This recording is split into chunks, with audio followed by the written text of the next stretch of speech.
everybody, and welcome back to another episode of our Mystical Wellness podcast. Today, I'm joined by a special guest who is Martine Gibson. And in 2014, Martine made the bold leap from the corporate world to follow her calling into therapeutic counselling and coaching. And since then, she's been empowering clients to shift their mindset, strengthen their mental health, and cultivate emotional intelligence. She is a natural motivator and inspirer, and Martine blends integrative counselling, performance coaching, mindfulness, and NLP to support confidence building, self-esteem, and resilience. Her warm, grounded presence helps people reconnect with their inner strength and navigate life's challenges with greater clarity and courage. Thank you so much for joining us, Martine. How are you? Oh, thank you. And I am really good. Thank you very much. Really good. Just back off holiday, so I feel all refreshed and Oh, new brilliant. and ready to go. That's amazing. Tell us a bit about yourself. How did you get started? And this is Mystical Wellness as well, so you're welcome to talk about your spiritual side at any point. I love it. So, Okay. Okay. So, I suppose my journey started when I was very, very young. So when I was around about 10 or 11, my older brother was sectioned. And he was then later diagnosed with paranoid schizophrenia. So, um, obviously, growing up with a sibling with paranoid schizophrenia, single parent household, five of us, it came with its challenges and everything. And it was an experience, I can say the least, growing up with a sibling with mental health issues, but it made me really resilient. There was lots of challenges for us all growing up, but it did open my eyes to mental health.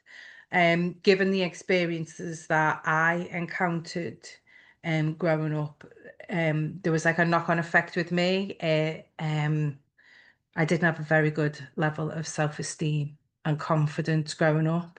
So obviously later on in life, you make bad choices, it impacts in a negative way, blah, blah, blah. So yeah, it wasn't until my daughter started school, she went to primary school, and I kind of just took a step back and asked myself, what am I actually doing? So she started school in the September 2014.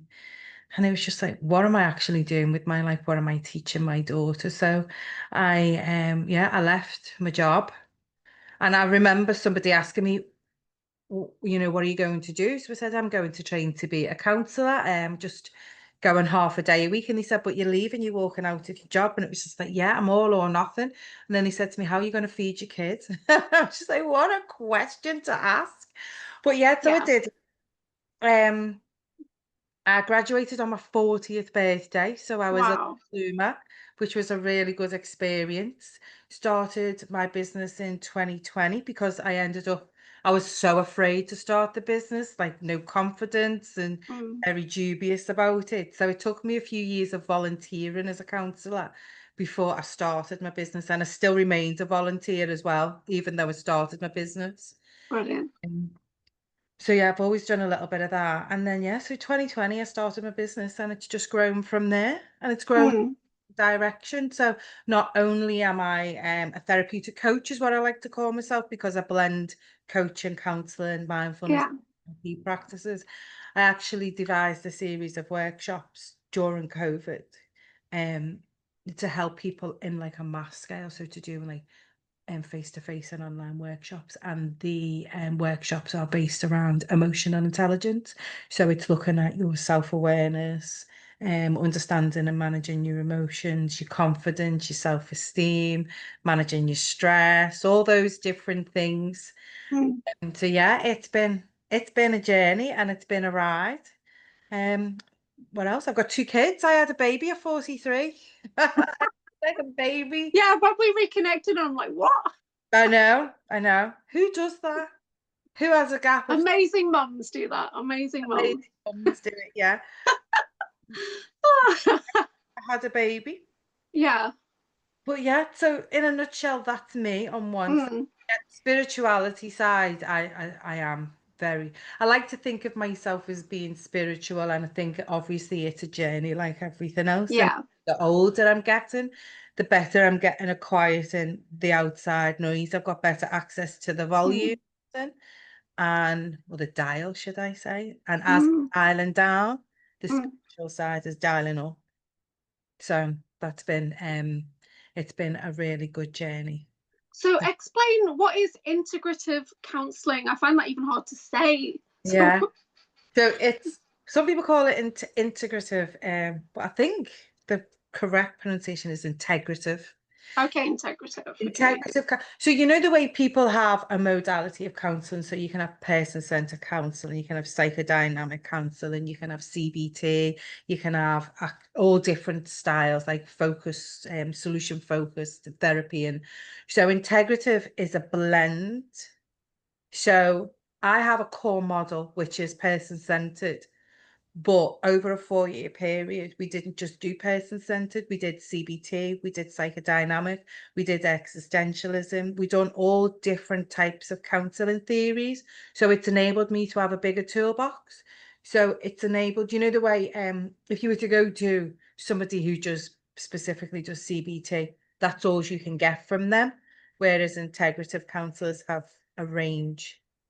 a different range of modalities and theories that they can use. That sounds good. So how does it benefit the client, this integrative counselling? Yeah. Yeah. So, you know that saying, is it we're all round pegs, square pegs trying to fit in a circle? I don't know that saying, Yeah. but you know what one I'm going on I know about. what you mean. Yeah. So it's basically that every human being is individual. We are all different, and one size does not fit all. So with integrative counselling, we're led obviously with person-centered by the client, but we're also able to add other bits in there. So if an individual presents with things where like they like doing homework, or they like doing task-based stuff, or they like to talk, then with CBT, it's very much Mm. like the task-based thing, so we can give them tasks. If I was just core person-centered, I wouldn't be able to fulfill that person's needs or support them to fulfill their own needs. So that's how it's different. And that's how it helps the clients. It helps the clients to keep their individuality and to learn in their own style rather than fitting into someone else's box. That sounds great. So what is the NLP? Is that neuro-linguistic programming? Yeah, so Yeah. I am not a neuro-linguistic oh God, an NLP um certified, but I have NLP training. So I don't specifically do NLP. I use elements of NLP Mm. practices in my work. So if you wanted like just complete NLP, then I wouldn't be the go-to person. But I do know a lot of amazing NLP practitioners. But Mm. yeah, so it's like little techniques like anchoring and things like that that I use in my practices, which really helpful. Yeah. So what's this anchoring then? Because I'm AnchorHaven. I do a lot of anchoring. Ah, one technique is just make it really quick. So you can use like you can switch like a negative feeling to a positive feeling. So using Yeah. things, you know, like using the tip of your finger and then thinking about the negative emotion and then replacing that with a positive emotion. So whenever you're feeling negative or you're feeling fear or anything like, Yeah. you can use the anchoring technique to switch your mindset, to switch. Oh, okay. I like that. I do something similar, but it's within the chakras. So the chakras hold memories. Yeah. So we go in to take out the negative memory to cleanse that and replace it with something positive. Yeah. I do chakra empowerment. So yeah, I like that. I like the idea of the little finger. That's good. Yeah. You've Yeah. just reminded me of a story. So on Mhm. my logo is a blue circle with Ready Set Go, the name of my business, right through the heart of the circle. And I'm all about communication, you know, the communication circle. It doesn't stop, Yeah. it goes round. And, you know, like with counseling, it's like our thoughts create a feeling, and our feeling creates a behavior, and our behaviors create actions, and it goes round in a circle. Yeah. And I chose the blue circle because blue is the throat chakra and it's the color Mm. of communication. And obviously, Ready, Set, Go is in black, bold.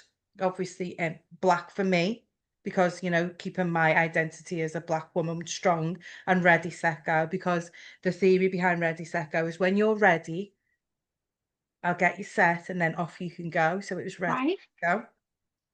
But I remember having a conversation with a lady, and she was telling me all about my soul pathway. And she said, I'm on my 5th journey, Okay. which was quite fitting because I've chose the 5th chakra, which is Right, right, of my course, yeah. roadmap. And I was just like, ah. So Okay, I she's like that. 5th journey. So I've been Yeah. times. I mean, me, I feel like I've been here about 4,000 times, so I'm thinking, oh, I do Akashic work, so you go back for like 4,000 lifetimes, and there's still lack Yeah, and scarcity, and you're like, what the hell? So yeah, yeah. but that's lovely. I mean, 5 is all about change. That this is the lifetime where you're going to make that big changes. So that's awesome. That's exactly what I'm doing as well. I am making big changes. I feel it Yeah. just feels right. It just feels like I am making bold, bigger changes. But I've always said I'm late to the party. I always do things late. And it's kind of annoyed me, but then it's like I've just got to let things be because things happen when they're meant to happen. Yeah. And it's kind of like when I look back now at all like the negative experiences and all the energies that were in my life, and I've learned so much from them. You needed all of that experience to be able to do what you're doing now. So it's not that you're late to the party. I Yeah, just need you to you just had experience. those things set in your contracts. Yeah, you needed to do that. Absolutely. Yeah. And I appreciate that now. Whereas at the time you don't appreciate those things, do you? It's not until like you're on your journey and you understand the whys and the reasons and the lessons and the blessings that you're like, oh, okay, so I'm good with it now. Whereas at I'm gonna one, write that down. Lessons and blessings. I like yeah. that. Just write that down. Blessings and blessings. Yeah. Lessons. You know, everybody always, people come into our lives for a reason, a season, or a Yeah. lifetime, don't they? And every Yeah. of them bring their lessons and their blessings with them, the good, Yeah. the ugly, and all that stuff. But at certain times in our lives, we don't appreciate them. And it's not until we embark on the journey and we take time out to stop, pause, look back, and think, ah, okay, that was why. Yeah. So I don't really, I mean, I guess I am a bit late to the party on some things because it's like I didn't start traveling until I was like 25. And then when I came back to the UK, I was 40, and that's when we met. It's when I came back to the UK. Yeah. And of course I'm a bit of an older mum as well because I was 34 when my son was born. So you feel like you're a granny in the playground out Yeah. here. Yeah. Yeah. Share that. God, I'm gonna be like, I am literally dreading is that your nan? I'll be like, oh. That my whole life because my dad was 46 when I was born. And so, of course, he'd come to school with silver hair. And Yeah. people would say, is that your granddad? And I had to deal with that my whole life. So, yeah, although I think I was younger looking when I first came back. But my son, our kids are like nearly 16 now, aren't they? So, Yeah. Yeah. yeah. So, performance coaching is got on here. Yeah. Therapeutic performance coaching. So, what's the difference between regular coaching and performance coaching?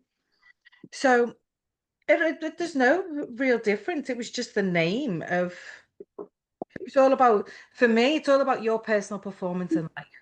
Right, I get it. Yeah, Like life coaching, personal performance coaching. It's just for me, and because I am a counselor and I am trained in that way, I call it therapeutic coaching because I can do yeah, so I can go on the journey with the person. So a lot of coaches will send people to me when they think, you need counseling, whereas I can do both.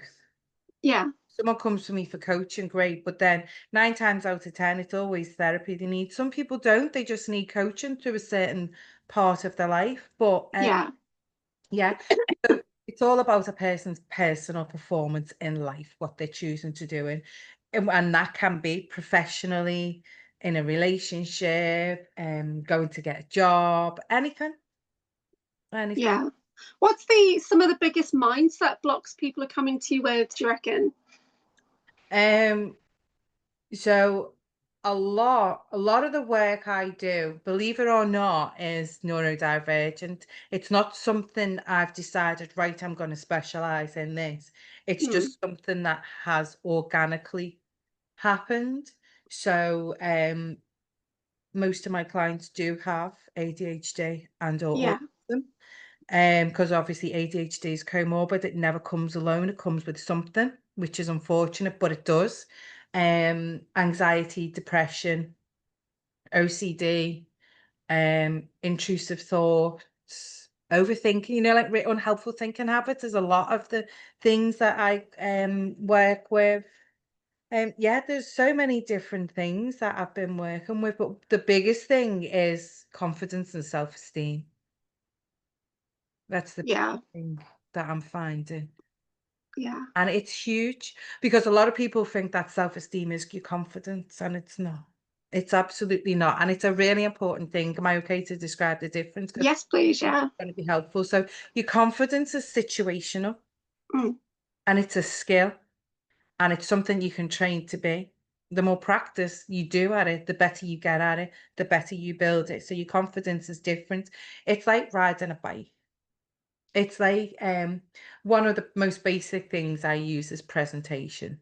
So if you're going to do a presentation on a subject that you love and you're passionate about, but you've never given a presentation before, your confidence is going to be on the floor. Your nerves are going to be sky high, but you'll still be able to do it. You're just not going to be very confident at it. But the more you do it, your nerves may still be sky high, but your confidence will get sky high too. Now, the thing with self-esteem is you can walk into a room and be the biggest personality in the room, have the biggest confidence in that room, command the room where everybody looks at you and goes, oh my God, when I grow up, I want to be that person. But then that person can still go home at the end of the night and loathe themselves and believe that they made a show of themselves, believe that everybody was talking about them, believe that they've got nothing going for them, that they're just not good enough. And that's the difference. That's your self-esteem. Your self-esteem is not situational. It's something that you feel, but nobody else can see. Whereas confidence is something that you feel and others can see. Your self-esteem is how much value you place on yourself. And that's one of the biggest things I deal with is self-esteem. yeah. So I mean, I'm in like an experiencer community, and a lot of my friends are in America, and we isolate ourselves quite a lot. But then on the other side, we do podcasts and we're really public about our experiences, which some of them are, trauma based. And then a friend recently did a podcast which was well received, but their self esteem was very, very low afterwards. And they're kind of beating themselves up about it afterwards and things like that. So, yeah, so I get what you mean now about that. But I do a lot of presentations in person, and they can be like 5 people or they can be 100 people. I'll still be able to do it, providing the room is big. If the Yeah. room is small, I get social anxiety, right? So when I was working in construction and I was on a management team, and we'd have to have these management meetings in this tiny little room with, say, 6 to 8 people in, I got terrible social anxiety. And I know some of it's energetic because I'm feeling the energies of those people, Yeah. because well, a lot of us are empathic. So you do feel that no matter how much you try and shield. And some of it was judgment as well coming from my colleagues. But yeah, so but I can do, and they used to say to me, how can you do those presentations? How can you be so confident and do those presentations, but you can't sit in the meeting room with us? Yeah. Right? It was really because I need to be more in control, I guess. Right? If I do a big presentation, I know that I'm starting and ending the presentation. But if I'm sitting in somebody else's meeting, I feel like I'm trapped in there, like I can't get up and walk out if I needed to, or whatever. So my nerves are really high in the smaller space rather than the bigger space. Yeah. Does that sound odd? No, do you know what? When I'm listening to you talk, there's so many different elements to it because you've got to understand what does like a smaller space mean? Because if you were in a meeting in a big room and you were just delivering to a few people, would it still be the same feeling? And it's kind of like, is it the room size? Is it something about being in small spaces? Is it the fear of judgment? Who are you presenting to? What are you presenting? All those different elements Mm. have an impact on how you feel. And the smaller the room, like you say, the closer the energies, and you do have to protect your energy. You have to put your energy on a budget as well, I find. So it's kind of like Writing that down. put your energy Energy on on a a budget. budget. Love Yeah, and that. it's kind of like you do have to be careful who you are putting yourself around because energy vampires, they are there, they are around. Yeah, yeah, for sure. Yeah. Yeah. Yeah, And so then people used to also, think I was really strange that I could travel around the country. I can do presentations talking about crystals and spiritual stuff, which of course I'm very confident in because that's my lifestyle. And then you go into the corporate world, and I always felt like no matter what I said, I couldn't deliver it in the right way. to be heard correctly in that environment. So it was very different, two different sides of my life. And now I've given up the corporate, focusing on the spiritual side of things where I'm a lot more comfortable. Yeah. Yeah, and that's what I do. This is the thing, our bodies tell us what's right for us. We just are not great at listening. Our bodies will be the first things to say no because we will feel uncomfortable. Mm. It's even like relationships and things like that. When you're not in the greatest relationship, you actually know. We know, our body knows all the answers. It tells us, even if Yeah. we're not listening to our conscious, our subconscious lives in it's our gut, isn't it? Our body will tell us no, no, no, no, no. But we've we've come so far removed, I believe, and I think we just don't listen to our bodies, to our intuition. Mm. When I think of all the past situations I've been in, relationships even as well with past partners, and I'm like, my body was screaming, no, no, no, but I didn't listen. Yeah. Yeah. So I for me, it's the ankle situation. I've been told that because my ankles are so damaged and I've had that surgery, that I was stuck in a situation and my body's trying to tell me to go, go, go, but I I- couldn't. So I damaged my ankles. yeah, Yeah. our body does tell us, it really does, but Yeah. just pants at listening, aren't we? Yeah. Pants at listening. But Yeah. I think as I'm getting older, I think Mm. I'm getting more in tune with my body and listening to it and doing things more for me, things that align with me and my soul and what makes me feel good and what fills me up with energy and positivity, because we are here to be amazing human beings. We are here to be abundant and to live such a Mm. beautiful life and existence, but we get so conditioned. Yeah. And I think the younger generation today have it a lot harder than what we did when we were younger. We didn't grow up with social media and things like that. I was talking to a friend, I grew up in an era where, when the council would come and mow the grass, and then Oh, upstairs there and making a house out of the grass shavings and, climbing up trees and yeah. sneaking onto the horses' holiday fields and feeding them polos, and my mum's carrot peelings for Monday dinner. Yeah. The good times. Yeah. But now kids are in and they're on social media and they are doing the worst thing in the world, which is comparing. Right. The only place you go Yeah. to from compare is despair. And that's Oh, wow. compare and despair, because we compare all our worst bits to everybody's best bits on social media. So that is Yeah. no other place to go, is that? And it chips away its self-esteem, a confidence, because people are saying like, I should be doing this and I should be doing that according to this and that. But that's them, not you. Yeah. We're so wrapped up. I say we like it's me, but I'm learning as we go along. You Mm. But I think a lot of people are so wrapped up in what everybody else is doing, all the influencers and things like that. When what's great for the influencers is fantastic, but it's just Mm. for everybody else. A lot of it's not real as well. A lot of it's just not real. It's just for show. And if you actually saw how they create those reels and photos, you'd be shocked, I think, as well, wouldn't you? Yeah, Yeah. no. But I just think it's sad because a lot of young people today Yeah. is just, yeah, mental health is just on the decline and Mm. on the increase, but the services and the care is on the decline. Yeah. So yeah. Yeah. I've had to like rediscover what emotions are, because growing up I didn't have like emotional interactions and things like that. And my family used to think it was quite funny and they used to call me Wednesday Adams because I was very deadpan. So the last few years, I've spent a lot of time trying to identify what emotions are, what do they feel like, how do I experience emotions and things like that, rather than just going from like rage to contentment or whatever. So I can experience a bigger range now. Excuse me, but I didn't have an emotional intelligence in a way. It's like my body didn't know how to express it. Yeah. Yeah, so now I use quantum commands to identify the grief, to identify, whatever it is, and lift and release it out the body, which is fine. But do people come to you and they need a lot of emotional intelligence work or emotion code type work? So I don't do emotional coding, although I have had it done and my human design done.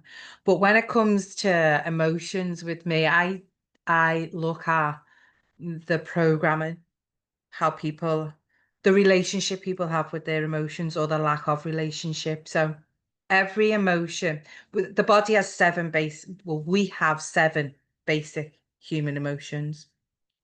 And every single one of them emotions, we have a thought that's attached to it.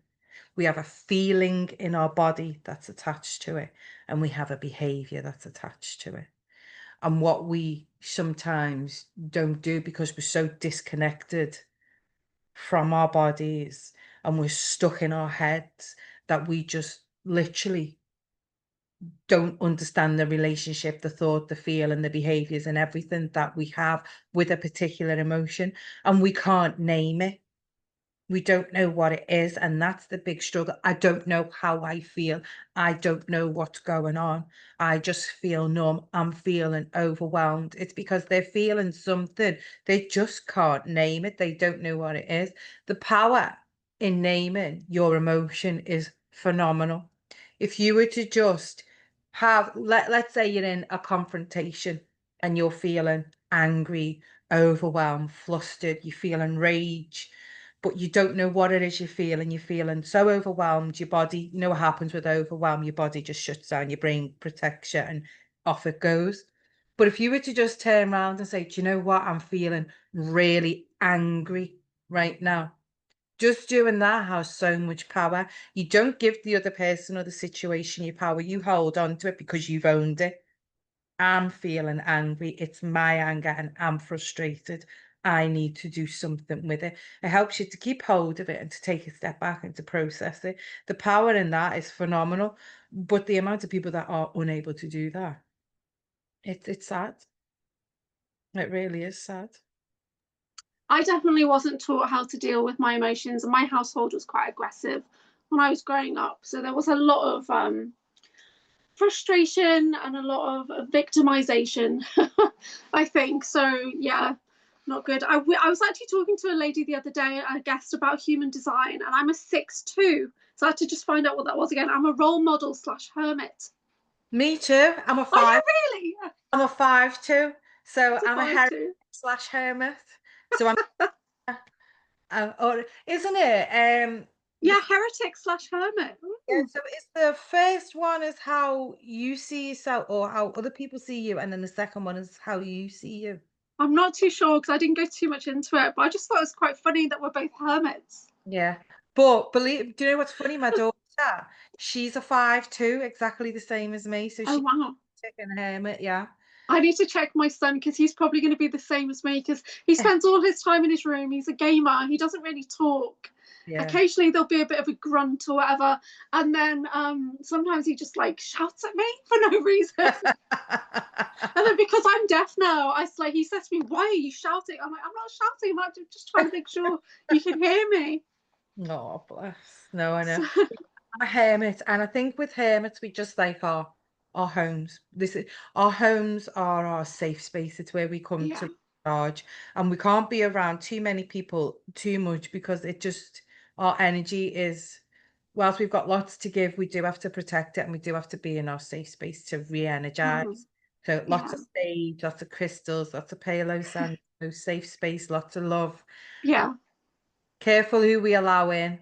Yeah, because Yeah, I always say to people I live like a hermit in India, and then when I found out I'm a 6'2", I thought, oh, yeah, it literally says hermit. But I yeah, literally did. I was like really isolated for 10 years, didn't yeah. have like a big friend circle or whatever.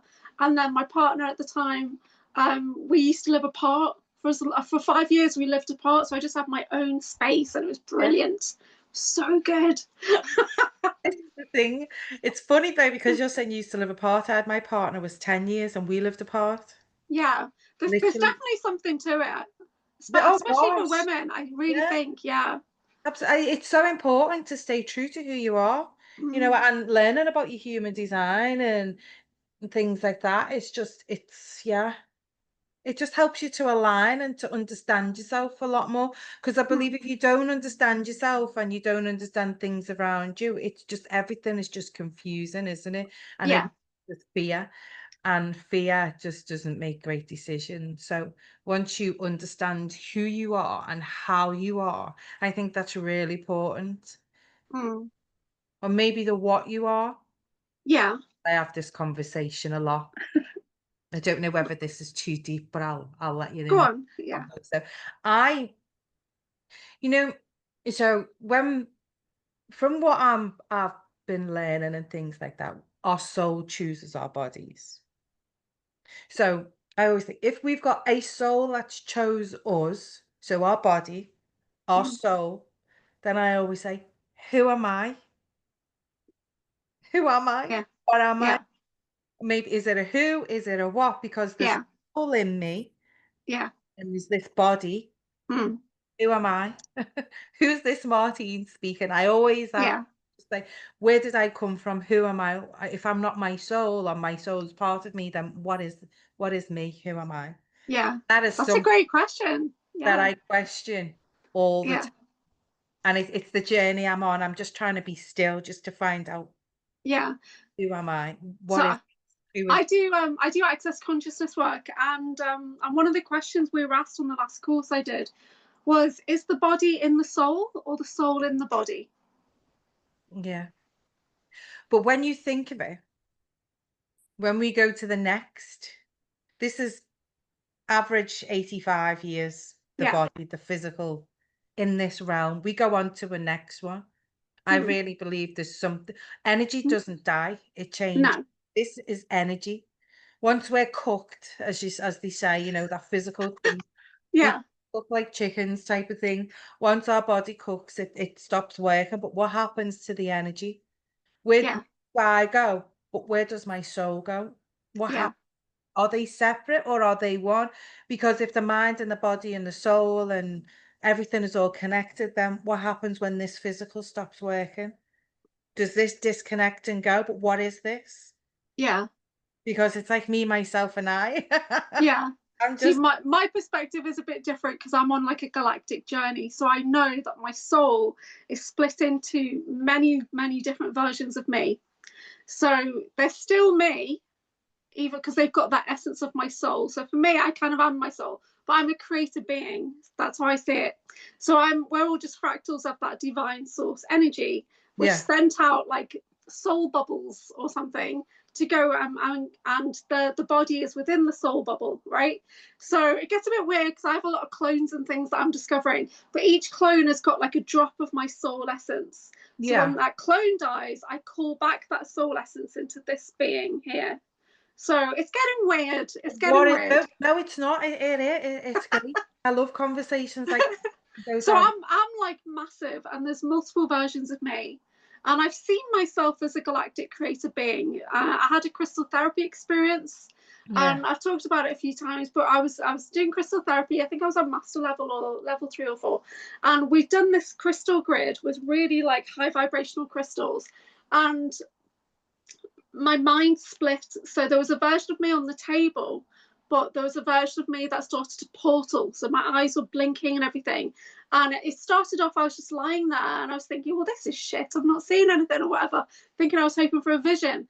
And then I saw green. And then around the green, I saw blue. And then I was in the blackness of space. And then portals started to open with every blink. And I just went to another galaxy. wow. And then I could see myself as a being made of stars. I was literally just this black stardust being. And I Wow. saw the birth of a new essence of me. It was like in a bubble, and there was like a little baby star being in there. And so I was just like, oh, there's me. And then I kind of looked back and I could see me on the table, on the therapy bed. And then I could be me on the therapy bed. And me on the therapy bed was not doing so well. She was about to have a heart attack because Ah, I was so far away. So the cord that attached like my astral being and my physical being was getting very, very thin and tethered. So yeah, I had to consciously choose to come back into the body rather than just be off in the galaxy, which I really wanted to do. But I yeah. consciously chose to come back because I felt sorry for this version of me, that she wasn't going to make it. So that I've had like a experience. So I've portaled quite a lot, but that was the first one I've seen myself And there's, I don't know if you ever watched Ben 10, the kids cartoon. It's cartoon many But years ago, yeah, yeah. but there's versions like that of him when you've got these black star creator beings in the galaxy there. So I always think that's what I looked like. I know that's what I looked like. But it was also like I was seeing a new birth of me, and there was another planet. I can't remember what that planet was. But yeah, it was a very profound experience, and I remember it so clearly, so vividly, that I know it's true. But definitely Yeah. wasn't a dream, wasn't a vision. I was there. I was in two different places at the same time. So yeah, poof. It's mind blowing, but I totally, Crystals, because I crystals. do believe that, we are all connected and Yeah, all that jazz. But I suppose for me, it's just like I do believe that we exist on different, I call it planes, existences, yeah, whatever. I do believe that we exist on multiple dimensions and planes, absolutely. And that it's all come back. I kind of, it's like the vision I have is like, when you get like a bright star and it's like a big, smoky, bright white light, and yeah. white light's got loads of like cords coming from it, and it represents each of the planes, and there's a fraction of Wow. on each plane. Does that make sense? Yeah, yeah. That makes Like a sense. spidergram? Yeah, that sounds cool. Yeah, so that's the vision I have. But Yeah, if the soul, if that is that the soul, or is that the main energy, or does a soul, part of that which is called a soul, go into yeah. those physical things? This is the life's work. This is what we're here to find out. And do you know what I believe? I believe we get so wrapped up in it Yeah, that we'll never ever know until we go to the next plane. yeah. It's And probably we true. spend a lot of time guessing and believing. And I believe there's certain people that are chosen for certain things. Mm. Then part of me thinks, should we even know this stuff? Oh, okay. Should we actually know? That's Are we interesting. meant to know this? And is it kind of like, have some souls gone rogue to let us know, look, this is what's going on the other side? Yeah. Well, Think- I think of my I think of that I've got other aspects of me, Yeah, and at least one of them is an ascended master. So yeah, I know in one life I've been through the whole thing, and I've had that choice: do I want to go to Shambhala, Nirvana, or do I want to come back and teach or whatever? So I yeah. know there's different versions of me. Like there's the Atlantean, Lemurian versions. There's the Andromedan, Syrian, whatever Yeah. version. So I love all my galactic stuff. So and I see that now. I see that I'm all of these things. And I've got access to all of these things, whenever I want to. I just need to get to that level of consciousness. Yeah. And this is the thing, it's like, why do we need to do that? Why do you need it? Why, what is it about, when they say about living in the present moment and Yeah. experiencing human life? Because when you think of how long the world's been turning and how long human life has been going for, we Mm. get a fraction of it, 80 odd years Yeah. to 100 not, but let's say between 80 and 100 years is the average. That Yeah. it's it's minuscule. Well, I don't believe that's right, because I think the human body is designed to live for like 1,000 years, but there's been tampering on the planet. Yeah. So. Because Mm. when you think of it, do you believe that this? I love this conversation. So we're going back to. I believe I've got a really strong connection to the Egyptian time. Mm. Yeah, I see that view. Sure. Yeah. So I've had. If we have time, I'll let you know about my vision. But I when want to know about your vision. did I tell you about? I did, didn't I? Did I Was it tell? about the fish? Oh no, it was about the Okay. dark, the dark and the light. Okay, because there's still the bee, the fish is still in my mind all the The time. water wasn't it? People fish. Yeah. No, I'll tell you about it in a minute if I have. Okay. Okay. Um, what was I saying? I've lost my train of thought. Where was I'm I? sorry. Okay, where was I? What was I saying? Egyptian. Yeah, no, but I was going to say, oh, yeah, the Egyptians. So, the Mm. average life of an Egyptian was 35. Wow. If you got to your 30s, you were elderly, you were old. Yeah. Now we're living longer and longer and longer. And then it's kind of like when we look right back as far as we can go physically through Mm. history, how long were people living? Yeah. Much less. Definitely much less. So it's kind of like, are we getting more in touch because we're living longer and longer and longer? But yeah, it's all, I don't know. I Yeah, just feel like the average life is between 80 and 100 when you're thinking of the thousands and thousands of years the world's been going. Why do we get such yeah, a short time? Why are we only here in the physical for that short time? And why do some go before others? Or mm, some people, when they're thinking, oh, everybody's got the code and the journey and stuff, but when you're thinking of all the negative things, the bad things that happen, yeah, there's got to be balance and stuff. But it's like, why do those things have to happen? Why our yeah, lives took much sooner than others?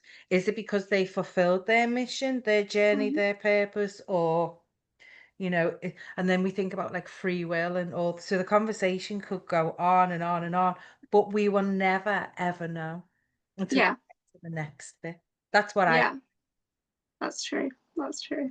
That's That's really. so deep. That's cool. Tell us about your vision. Oh gosh, yeah. So I was doing a meditation and I was like you, I was struggling to get into it. And then the next minute I was gone.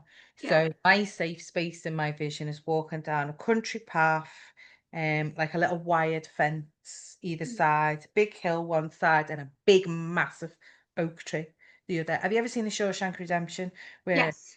there's a big stone wall and then the big oak tree? So that's Okay. my vision. So it's Yeah. the big stone wall and the big oak tree, but my oak tree's bigger and it's got a door.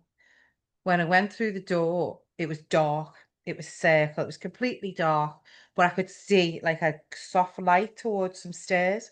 So I Mm. went down the stairs and I opened the door, and it was such a messy wooden room. Everything in it was wood. Couldn't tell you what items were in it, but I just knew it was a mess. It was chaos, and I just needed to get through it. So I got through it. And when I got through it, I came into a crystal cave. And it was like, like the Celestine, Mm. those Yeah. clear ones. Yeah. But they were soft pastel colours, like your blues and your pinks, Wow. greens.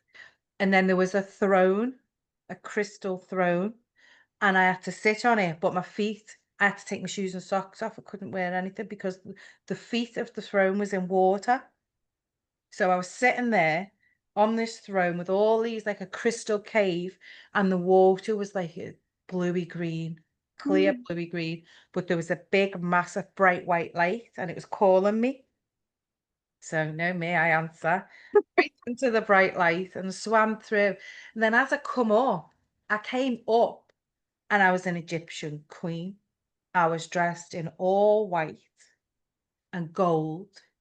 And then there was a pathway lit by tall lanterns of fire. And then my kingdom was there. There was a little Wow. archway door. My kingdom was there. And there was men with camels. They were soldiers and they were in red. But my hand was up high like this. And it was being held by an extraordinary tall man. But when I tried to look up at him, I couldn't. My, Yeah.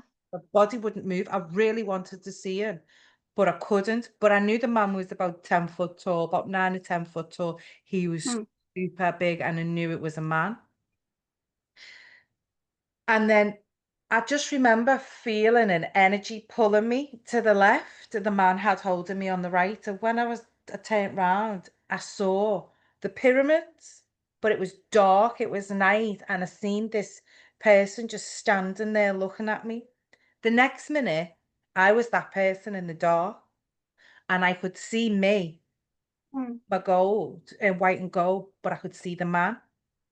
So when I've been like trying to make sense of it all, both of them Mm. were elements of me, Mm. like my true self, but my darkness, but only my darkness could really see what was in the light. So was the man coloured like blue? No. He was like skin coloured. Yeah, he Sorry. very alien like. He had big hands, long fingers, Yeah.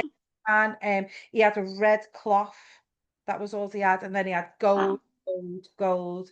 But he had no hair, and his head was like really weird alien shape. Wow. Amazing. Do you know, after having that vision, about 2 weeks later, I found an article about the two um giant men or giant beings Mm. been found in Egypt. Yeah. And that was a couple of weeks. That's amazing.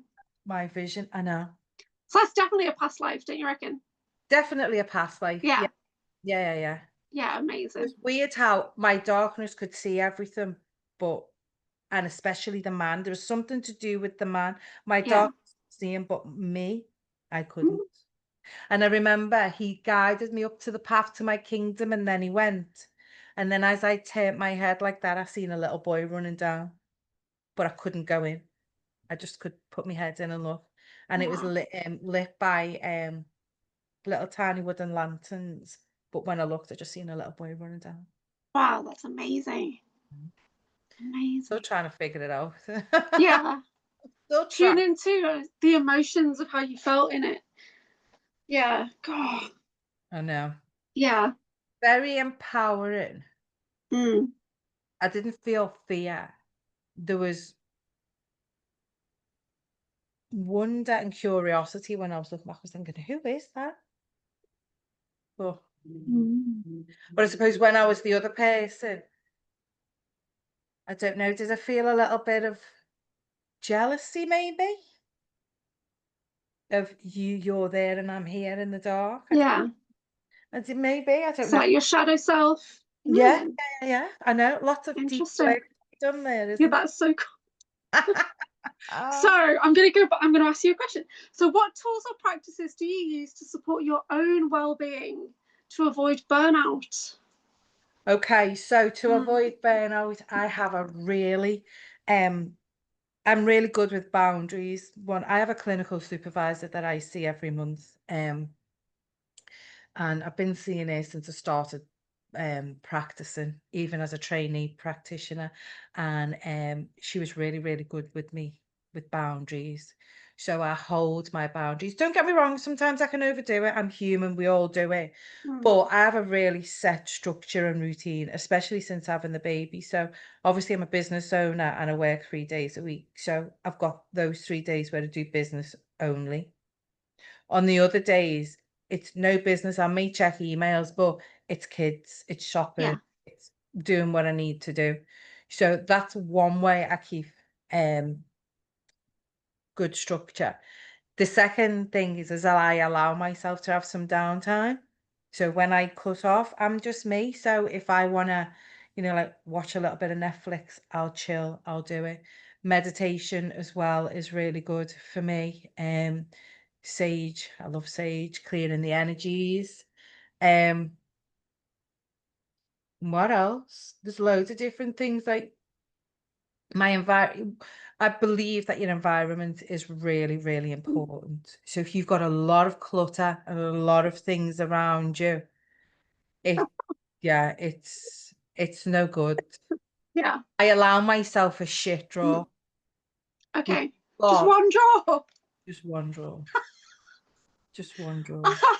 my my whole house is like just yeah. No, I've no. got what's supposed to be a wellness room, and because I closed my studio that was in New Ferry, the Mystical Wellness Studio, Yeah, and then I had a clinic as well because people still wanted to do some hands-on. And when I closed everything down, I just pushed it into one room that's supposed to be the living room, and I'm trying to turn it into a wellness studio now, but it's like I couldn't even get in there 6 weeks ago. And then one of my sisters gave me this massive chair, and I'm like, it's not going to get in. And then right before I was due to have my surgery, a client from the East Midlands said, I'm coming to your house because I want to have a reading in person. And I was like, sorry, no, I don't do it. I don't do readings in person anymore, only at a show or whatever. She's like, no, I'm coming. And I was just like, ugh. So then I had to try and make it accessible, right? yeah, Which I needed anyway because I was about to have a surgery. I have no boundaries, and anybody who knows me knows I'm rubbish with boundaries. I overstep everybody's boundaries all the time and my own. And yeah, I'm one way, one or the other. I'm either too much or too less. Yeah. yeah. Oh, one job. With this, yeah. But I think I've always been Sorry. like a tidy, tidy person. Yeah. It's living on my own, but I had more control over it. But don't get me Yeah. wrong, it's clean and tidy, but then you have to have an element of disorganization. And if your whole place is like that, it's kind of like they say your environment, especially your home, is a reflection of what's going on in here. Yeah, it sure is. Mm. If you want this to be, I'm like sitting in the middle of the room and there's two big cupboards in front of me that are just full of crap. yeah, There's a drawer under my bed, which is that one drawer you're talking about, but I've still got an entire room next door that is yeah. just full of nonsense, like all around me. So I'm And trying to use a walker, so I've had to make pathways. do you keep thinking to yourself, I must get round to doing this? Yeah, And this is the thing, it's constantly going to be there and it will yeah. in your subconscious. And whatever is going on in you physically, because it's in there and it's going on and on and on and on. So it is something you really need to do. Your environment is everything. I have demand avoidance. Yeah. Yeah. Oh. So Yeah. what I'll even do now when something needs to be done is I think I really need to do a meditation, and I'll just go and I'll just pass out. Yeah. Right. So yeah, and I'll go off somewhere as part of my demand avoidance. Maybe. I sedate myself basically into meditation. So which I'm getting really good at But now. when you're looking at demand avoidance and Yeah. things like that, it's kind of like, have you ever heard of ODD, like oppositional defiance disorder, like people who don't like authority and don't take to it really well? I think that's me. Yeah, ADHD, it's one of the comorbidities of ADHD. So a really good way to get around it is to see it as more of a fun thing to do. Well, like cleaning. Fun. No. No, it's not cleaning. It's you can. This is the thing. You don't associate cleaning with fun, so you have to change your association with it Yeah. to see it as something different. Because it's like looking at the benefits of it. You know the benefits if you put out maybe one pile is going to be great. And See, so when I was growing up, we used to be my parents separated when I was like 8, and my dad, who's very military, would make us do cooking and cleaning as punishment. So we uh, were treated like housekeepers, that kind of thing. And if he didn't know what to do with us when we were at his shop in Liverpool on a Saturday, he would literally say, "Pick up bits off the floor" and stuff like that. So yeah, for me, that's a punishment to me. yeah. Organizing, tidying is a punishment, and I'm not going to do that to myself. Well, that makes me sound like a terrible hoarder, doesn't it? I am. No, no, no, but it makes sense as to why things Yeah. are the way they are for you. And that's why I was saying about your relationship and how you associate it. So if you change your Mm, association and your relationship, which you do have the power to do, it's just not going to be easy. And it's okay. something, only if you want to do it. So if you don't psychologically want to do it and you don't want to change, then you won't. And this is the big. Yeah. But if you can change your relationship with it, then it will be different. You won't see it as a punishment. You will associate it with something different. For me, I associate cleaning as control. Mm, Massive part of my life when I was in my 20s. It was all about control and it was mm, fear induced. So everything needed to have a place and everything a place for everything and everything in its place, and everything was bleached and Dettol to an inch of my life. yeah. And you know what I mean? So I had to learn to not do that. It was only when I invited a group of friends around for dinner when when a mom was the baby and the ladies Mm, said, "You've spent more time cleaning under the table where the kids are eating than what you have done sitting with us eating." And I felt so embarrassed. So I had to make changes. So I purposely leave things. I purposely have a shit drawer. There was never a time when I'd have a shit drawer ever. Now I've purposely got one. But every cupboard has got some form of order, even when you hoard your yeah. letters and things like that. So I still have all the same stuff and everybody like every I in the house. I don't open letters. There's one right next to me. I don't open letters. It's actually part of my avoidance. Yeah. So things will come and I just can't open the letter. Yeah. And it's the association you have with it. Mm, And if it is trauma based as well, it's going to be really difficult. And this is why I say our emotions are connected to thoughts, feelings, yeah. and belief systems, which are so deep rooted. And when you're looking at our system, so people always talk about conscious or unconscious or conscious and subconscious, but we've actually got conscious, subconscious, and unconscious. Our Mm, true self lives in our unconscious. Everything. that we are and who we are, the memories we don't remember, lives in our unconscious, and it's about 50 to 60% of our psyche, and it makes Mm. our decisions. So what we do in therapy is we go into the unconscious bit by bit, we dig and we dig, and we try and bring it level by level up until we can get it into the conscious to change it. Yeah. Why everything is the long game. It's a lifelong journey. It's something that needs to be practiced because it's deep-rooted conditioning from when we were children. Mm. And that is really difficult to change and unpick, but we can do it. We can learn things and change our relationship because for me, I remember doing an essay on this for when I was doing my training to be a counselor, and it was looking at unconditional um beliefs and unlimited beliefs, and I can't even remember the word now. That's bad, isn't it? No. Unlimited beliefs. The things that are deep rooted in us that we, Yeah. people say, I oh, call that core beliefs. I call that core core beliefs. beliefs. Yeah, so Yeah. core beliefs, that's another. So our core beliefs is just like people believe that they'll never change. They are Mm. they are deep rooted and you can't change them, which is fair to say. I would say, yeah, they do. We don't think about them as much, but they are still there. But one thing I do believe is that we can change our relationship with them. We can be a lot more on purpose. So Yeah. our core beliefs, at some point in our lives, they control us. We believe everything that they tell us. But over time, with some help and some work and guidance, we can change it and go, well, okay, yeah, you do live here, but you live in Yeah. my house. So you follow my rules. They're like toddlers. You will push the boundaries sometimes, but kind of like, no, I get to choose. I get to choose what I believe. I get to choose who lives in my head and my body Yeah. space. And I get to decide, well, no, do you know what? You may be there, but I don't believe you. I am this, I am that. Because like one of my core beliefs was I am stupid. So I protected it as much as I could when I was younger because I didn't want anybody to see that I was stupid. Yeah. I went out and got qualification after qualification. I was like, look at me, look at me, look at me, look at me. I'm clever, I'm smart. Because I was protecting what I really believed, that which was I was stupid. Now I know I am not stupid by any means. Mm. I'm not a stupid person, but that core belief owned me at one point. And this is why, yeah, we can change our relationship with it. But Yeah. don't get me wrong, it still pops up and goes, oh, you can't do that, you're too stupid. And I go, no, pack it in. I'm not stupid. So it still Yeah. live there, but I get to choose. Yeah. That's amazing. Mm. It's hard work, though. It is hard, Yeah.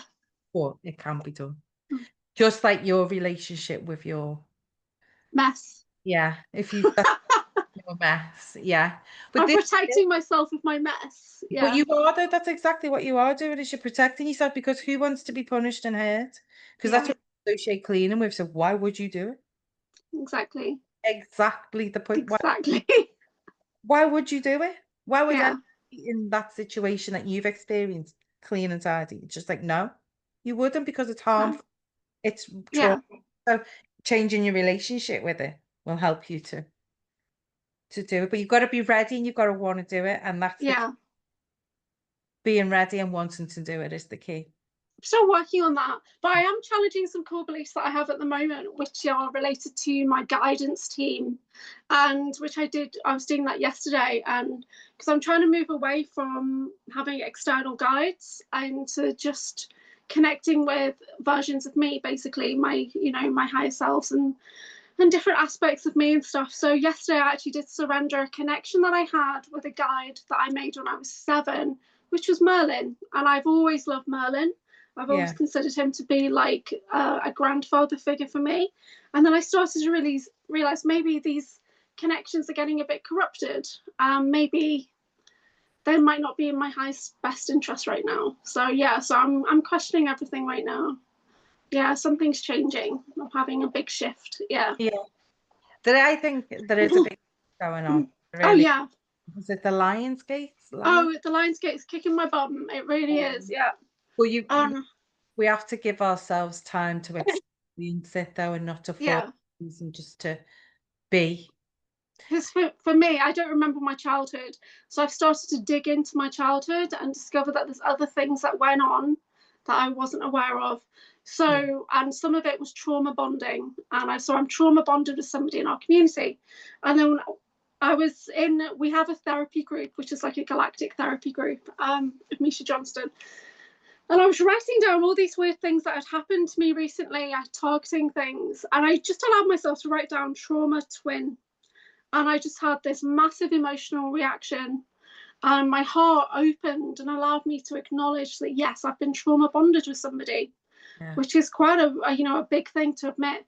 And also my trauma twin person is very public and very open about their experiences right now. And I thought I was okay with that. Turns out I'm not so okay with that. Yeah. So, because he's been public for a long time, and our connections only come out in the last 6 months. And I thought I was okay with it, but I'm obviously need a lot more time to process because I'm still Mhm. trying to recover memories and things like that. So yeah, so that's the kind of thing that's been Lionsgate's been amplifying those energies lately. Yeah. So my heart has just felt like it's been exploded into a million pieces, I and know. yeah, Yeah. that's what No. I'm dealing with. But I'm getting there. Do you know, I read, um if you ever heard of Dr. Tara Swart, she's a neuro Maybe, she's a yeah, maybe. neuroscientist, Get my backline. and basically she's got a book out called The Source, which is mean Hmm. like we are the source energy, Okay. um, and that type of stuff. And she talks about other people. So like, let's say we're sitting around a table and we're stressing and we're giving off cortisol and things like, Hmm. it's contagious. We get it Right. comes out of our body. So what happens is when we're emitting hormones, depending on our psychological, emotional states and things, it's emitting out of, Yeah.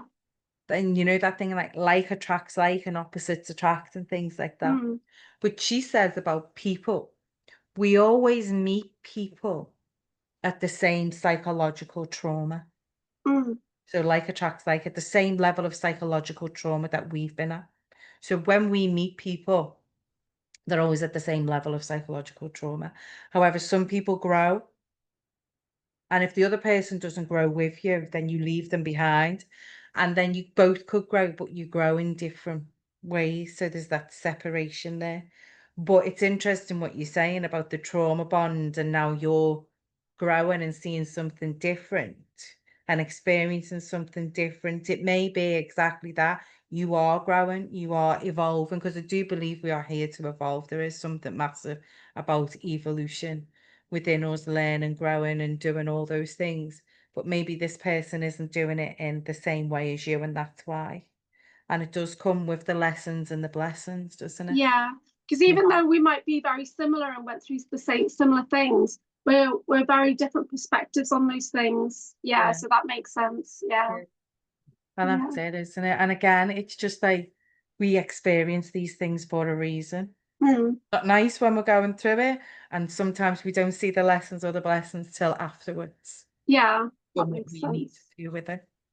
That makes a lot of sense. This Yeah. has been so much fun Thank you. I've really enjoyed it. for therapy. Have you got any programs coming up or anything that you want to promote?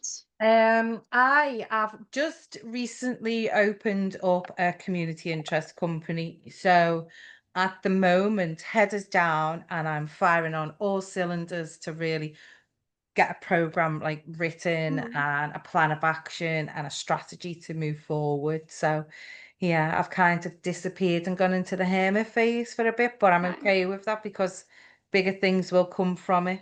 So it's kind of like a disappear, go in my bubble, do what I need to do, and then it's like ta-da! Yeah, amazing. So let people know how they can work with you, how they can find you. Okay. So I'm available on all social media platforms except for X. I don't do X. And my handle is RSG Success, and I am on LinkedIn as Martine Gibson. But yeah, the business is called Ready, Set, Go, Success and Wellbeing. Okay, just make a note of that so I can add it into the video. Brilliant. Oh, thank you so much for joining me today. I really appreciate it. You are most welcome, my lovely. It's been a pleasure. Thank you for having me. Oh, you're welcome.